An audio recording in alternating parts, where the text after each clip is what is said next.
This is TWiT. When I got the doc, when you sent me the doc this morning, I was a little surprised that we started with Mary Jo Foley's favorite topic in all of Microsoft, and that's the Xbox. Oh, the Xbox. The Xbox. Well, Paul, evidently there's some news about the Xbox. There's going to be a release soon. We should all be excited and pull out our checkbooks and get ready to buy. Yes, and thank you for putting it that way, because that's exactly what you should be doing. So today, Microsoft opened up Xbox One X pre-orders for the second time. The first time was for the Project Scorpio Special Edition version of the console. It quickly sold out, and now what they're doing is making the standard version of the console available for pre-sale. Right. The Project Scorpio, we've had the details about it for a while.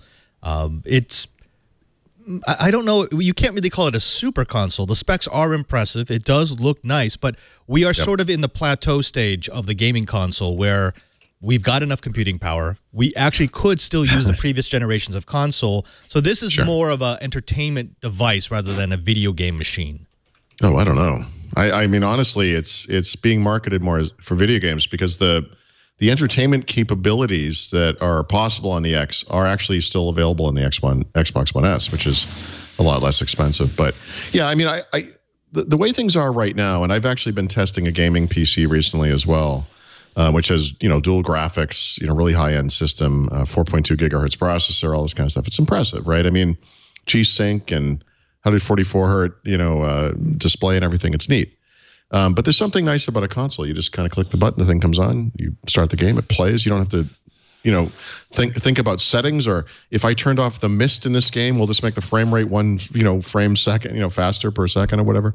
And I think there'll always be a place for that kind of thing. And I think the final frontier for console gaming is getting something that approaches what's possible on high-end PCs. And so obviously, yes, you'll always be able to get a better graphical experience, especially on a PC, but for a lot of money and for a lot of work. And the other thing that the Xbox One X does that I think is really important is it fits really nicely within a spectrum of offerings from Microsoft that now comprise their Xbox strategy, right? That Xbox is not just a console that basically sits still from a capabilities perspective for 8 years.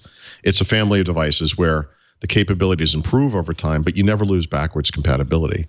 And they've really taken it to kind of an extreme, because not only does this stuff work in some cases on Windows 10 PCs as well, but the backwards compatibility stuff works soon all the way back to the original Xbox. And so not every single game, but a lot of the best games on Xbox 360 already available on Xbox One, and soon the original Xbox as well. So it's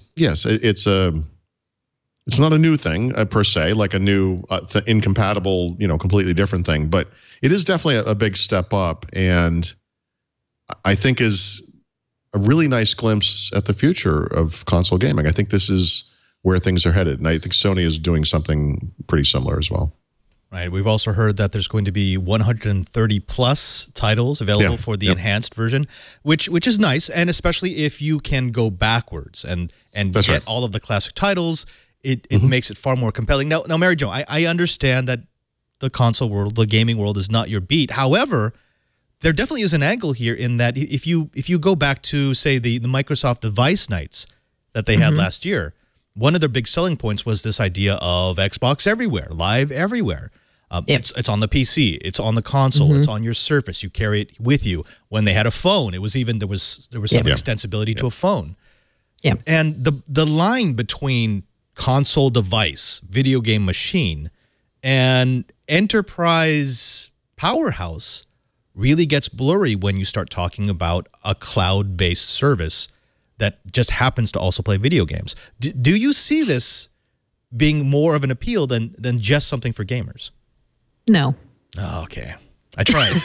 I really tried. Next question, Bob.